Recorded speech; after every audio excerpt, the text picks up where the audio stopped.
தமிழை சனியன்னு சொன்ன பெரியார் எந்த மொழியில் எழுதினாரு?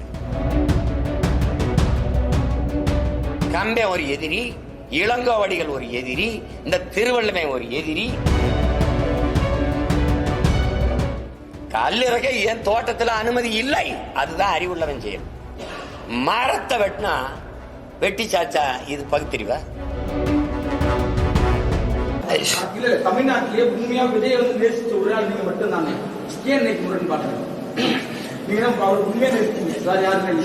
அண்ணன் தம்பிங்கிறதெல்லாம் பாச நேசம்லாம் வேற, கொள்கை கோட்பாடு முரண் வேற. நீங்க இவ்வளவு சண்டை நடந்துக்கிறது திருப்பி மறுபடியும் பெரியார கொள்கை வெளியாட்டினா எந்த இடத்துல கொள்கை வெளியாட்டின்னு கேட்க வேண்டியது இருக்குல்ல.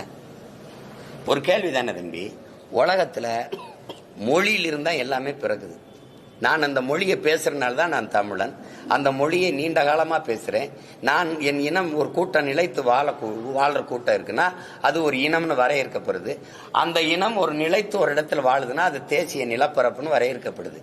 அப்போ மொழிதான் எனக்கான கலை, இலக்கியம், பண்பாடு, வாழ்வியல், மரபு, கலாச்சாரம், வழிபாடு, வரலாறு, அறிவியல் எல்லாத்தையும் கொடுக்குது. அந்த மொழியே வந்து சாணி, ஏன் கூப்ப காட்டு மிராண்டி மொழி. உங்க தமிழ் தாய்க்கு என்ன கொம்பா இருக்கு? உங்க தமிழ் தாய் 3000 ஆண்டுகளா உங்களை என்ன படிக்க வச்சாலான்னு கேட்டா, அப்ப திருக்குறள், இந்த இந்த சிலப்பதிகாரம், மணிமேகலை, ஐங்குறுநூறு, 1810, பரிபாடல், இந்த சங்க இலக்கியங்களாம் எழுதி கொடுத்தவனெல்லாம் எங்க தமிழ் தாய் படிக்க வைக்கலையே. தமிழை சனியன்னு சொன்ன பெரியார் எந்த மொழியில் எழுதினாரு? சனியன்ல தானே எழுதினீங்க. நீங்க என் மொழியவே இழிவாயே அது ஒண்ணுமில்லைங்கிற போது அப்புறம் என்ன சமூக மாற்றம், அப்புறம் என்ன சீர்திருத்தம், அப்புறம் என்ன அரசியல் இருக்கு? அடிப்படையே தப்பா இருக்கு.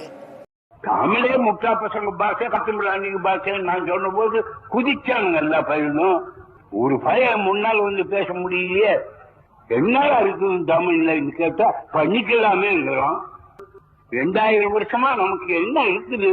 அப்படி ஒன்று இருக்குன்னா எது குரல்ல பாப்பியா, நாலடியார்ல பாப்பியா, ராமாயணத்துல பாப்பியா, பாரதத்துல பாப்பியா, சங்க இலக்கிய வெங்காயம் அதுவில நீ பார்க்க முடியுமா? வள்ளுவனை எடுத்துக்கிட்டியானா பாப்பானோட அண்ணாவன் தொல்காப்பியத்தை எடுத்துக்கோ, நன்னூல எடுத்துக்கோ, நெடுங்கணக்கு வெங்காய கணக்கு எடுத்துக்கோ. முட்டா பசங்க தானே நம்ம பெரியவங்க, காட்டு மிராண்டிகள் தானே நம்ம பெரியவங்க. அன்னைக்கு எவனுக்கு அறிவு இருந்தது? எவனுக்கு 2000 வருஷத்துக்கு முன்ன அறிவு இருந்திருக்க முடியும்? அவனுக்கு அறிவு வர நியாயம் இல்லை. இருக்கா இல்லையா அதை மட்டும் பேசு. என்னுடைய ஆக சிறந்த உலக நெறி ஒன்று இருக்கு, வாழ்வியல் நெறி, திருக்குறள். அதை மலம்ட்டீங்க. கம்பே ஒரு எதிரி, இளங்கோவடிகள் ஒரு எதிரி, இந்த திருவள்ளுவன் ஒரு எதிரி. என்னுடைய எல்லாத்தையுமே குப்பைன்ட்டு அப்புறம் என்ன நீ சமூக சீர்திருத்தம், மாறுதல், எனக்கு நல்லது சொல்றது? அப்புறம் திருப்பி அவரை கொண்டாந்து கொள்கை வழிகாட்டினா எந்த இடத்துல கொள்கை வழிகாட்டி? பெண்ணிய உரிமையா? உனக்கு உடல் இச்சை வந்தா பெற்ற தாயோ, மகளோ, அக்காவோ, தங்கச்சியோ அவர்களோட உறவை வச்சுக்கிட்டு சந்தோஷமா இருன்னு சொன்னது பெண்ணிய உரிமையா? நான் கேட்கறதுக்கு பதில் சொல்லணும். பெண்ணிய உரிமையா? சரி, மதுவுக்கு எதிராவா? 1000 தென்னை மரத்தை தன் தோட்டத்தில் இருந்ததை வெட்டினாருன்னு அவர் பகுத்தறிவாதின்னு தானே சொல்றீங்க. நான் ஒரு விவசாயி, ஏன் தோப்புல கல் இறக்க அனுமதி இல்லை, இவ்வளவுதானே? ஆமா, நீங்க சொல்லுங்க, இவ்வளவுதானே? எவனாவது மரத்தை வெட்டுவானா? கல் இறக்க ஏன் தோட்டத்தில் அனுமதி இல்லை. அதுதான் அறிவுள்ளவன் செயல். மரத்தை வெட்டினா வெட்டி சாச்சா இது பகுத்தறிவா? சரி, அதை விட்டுருங்க. அது மதுக்கு எதிராக போராடினாரு. உலகத்துல எந்த நாட்டுல மது இல்ல? எல்லாரும் மது குடிக்கிறான்.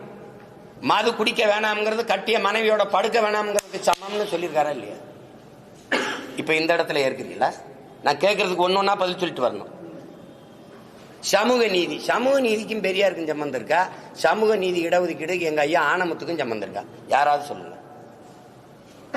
நீங்க சொல்லுங்கம்மா. போராடி பெற்றுக் கொடுத்தவன் ஆனமுத்தா பெரியாரா?